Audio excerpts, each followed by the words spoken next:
இன்னைக்கு நம்ம உட்கொள்ள போற ஆளுமையை பத்தி பார்ப்போம்.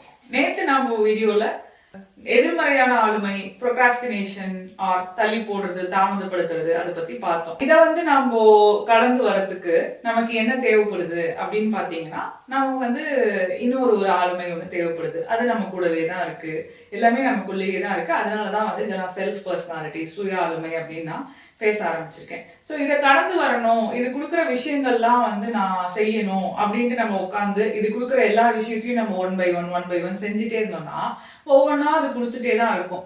அதுல நம்ம வாழ்க்கைக்கு தேவையான நம்ம ஒரு உயர்ந்த நிலையை அடையணும். நாம இல்ல நமக்கு இப்படியானா பிடிக்கும், இந்த மாதிரி ஒரு விஷயம் பண்ணா பிடிக்கும் அப்படின்னா அந்த விஷயத்த பண்றதுக்கு தேவையான இல்ல நம்மளோட வாழ்க்கை போக்க இந்த மாதிரி அமைச்சுக்கணும் அப்படின்னு நம்ம எதிர்பார்க்கிறோம்னு வச்சுக்கோங்க. அதுக்கு தேவையான விஷயங்களை நாம என்ன பண்ணணும்னா பண்ண ஆரம்பிக்கணும்.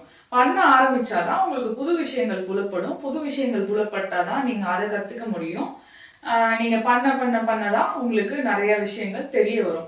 இல்ல நான் எல்லாத்தையும் ஃபர்ஸ்ட் கத்துட்டு வரேன் அப்படின்னு உட்காந்து கத்துக்கிட்டே இருந்தீங்கன்னா வச்சுக்கோங்களேன், அடுத்து புதுசா வரும், அப்புறம் அதை கத்துக்குவீங்க. அப்படி கத்துக்கிட்டே இருந்தீங்கன்னா எப்பதான் நம்ம செய்ய போறோம். ஸோ இப்போ அந்த ஒரு எக்ஸாம்பிள் சொல்லுவாங்கல்ல, கத்திய எவ்வளவு கூர்மையா தீட்ட முடியுமோ தீட்டிட்டா ஒரே வெட்டில மரத்தை வெட்டிடலாம். நல்ல எக்ஸாம்பிள் தான், இல்லைன்னு சொல்லல. பட் அது எதுக்கெல்லாம் பொருந்தும் அப்படின்னு நம்ம பார்க்கணும். ரெண்டாவது, அந்த கத்தியை தீட்டும் போது நம்ம புத்தியவும் நம்ம கூட சேர்ந்து தீட்டணும். கத்தியை தீட்டுவதை விட புத்தியை தீட்டுவதும் நன்மை அப்படின்னு சொல்றாங்க இல்லையா. ஸோ ரெண்டுத்தையும் சேர்த்து நம்ம தீட்டணும். அப்படின்னா என்ன பண்ணணும்னா நம்ம செய்ய ஆரம்பிக்கணும். உதாரணத்திற்கு ஒரு டான்ஸ் அப்படின்னு எடுத்துக்கோங்களேன்.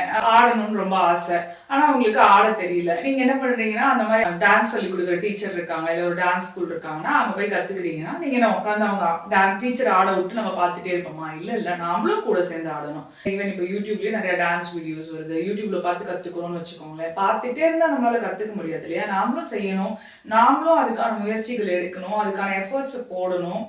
என்னவாக நினைக்கிறோமோ அதுக்கேற்ற மாதிரியான செயல்களை நம்ம செய்ய ஆரம்பிக்கணும். அதை தான் சின்ன அடியா எடுத்து வைக்கணும். அந்த மாதிரி சின்ன அடியா எடுத்து வைக்கும் போதுதான் தடை பண்றதுக்காக இந்த ப்ரொக்ராஸ்டினேஷன் பர்சனாலிட்டி எதையாவது சொல்லி நம்மள பண்ண விடாம பார்க்கணும் இல்லைங்களா. ஸோ அந்த டைம்ல நம்ம என்ன பண்ணணும் அப்படின்னா, நன்னம்பிக்கை அப்படின்னா அடுத்த ஆளுமையை நம்ம கூட சேர்த்திக்கணும். நன்னம்பிக்கை அப்படிங்கிற ஆளுமை இங்கிலீஷ்ல ஆப்டிமிசம் அப்படின்னு சொல்லுவாங்க.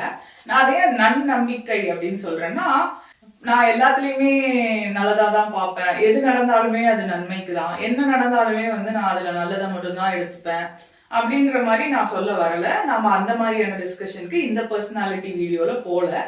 நன்னம்பிக்கை அப்படிங்கிறது என்ன பண்ணும் அப்படின்னா, இப்போ இது ஒரு 10 விஷயம் சொல்லுதுன்னா அதுல ஒரு 5 விஷயம் நம்ம முதல் அடி எடுத்து வைக்கிறதுக்கு முன்னாடி தேவைப்படும், இல்ல 2வது அடி எடுத்து வைக்கிறதுக்கு முன்னாடி தேவைப்படும் அப்படின்னு நமக்கு அந்த அறிவுக்குள்ள இருக்க தெளிவை கொடுக்கறதுக்காக உதவி பண்ணும்.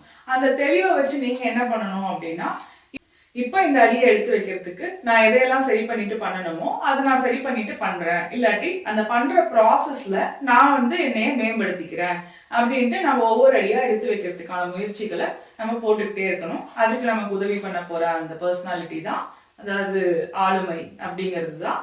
நான் நேர்மறை ஆளுமை அப்படின்றத சொல்லிட மாட்டேன். ஏன்னா எந்த ஒரு விஷயமா இருந்தாலுமே அது பாசிட்டிவ் நெகட்டிவ், நல்லது கெட்டது அப்படின்னு நம்ம ரொம்ப ஸ்ட்ரிக்டா வரையறுத்தோம்னா வச்சுக்கோங்களேன், நம்மளால அடுத்து முன்னேற முடியாது. அதனால நான் இதை நன்னம்பிக்கை, அதாவது ஆப்டிமிசம் அப்படின்னு சொல்லுவேன்.